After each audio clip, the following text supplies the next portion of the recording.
Usiku wa kuamkia leo tarehe 12 mwaka 2026, msanii wa muziki wa kizazi kipya kutoka nchini Tanzania, Juma Jux ameshinda tuzo ya msanii bora wa kiume Afrika Mashariki.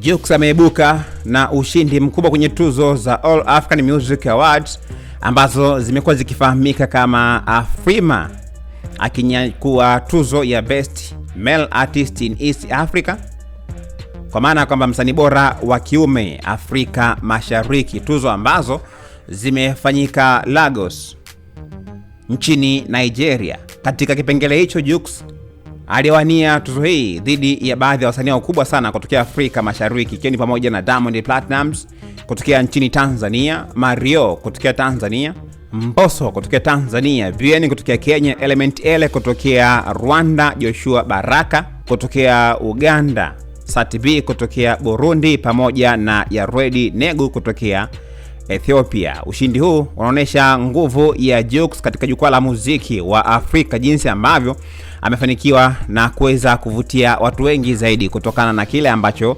amekuwa akikifanya. Lakini wakati akitoa speech yake mara baada ya kutangazwa kama mshindi, katika speech ambazo Jux alizitoa pale kwenye jukwaa, alisema kwamba ushindi huo anaodedicate kwa mtoto wake ambaye ni wa kwanza, ambaye anafahamika kama Rakim, lakini pia kwa familia yake, bila kumsahau mke wake ambaye ameamini kwamba amekuwa akimsapoti kwa kiwango kikubwa sana.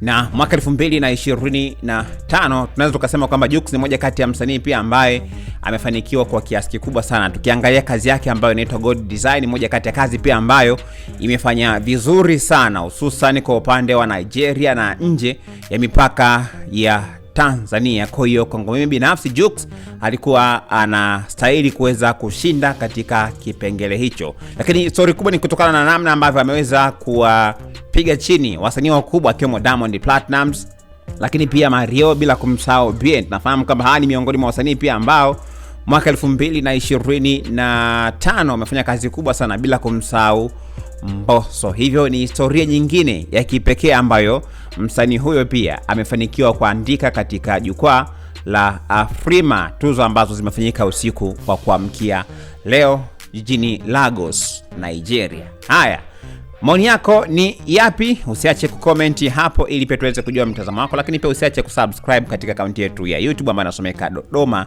TV.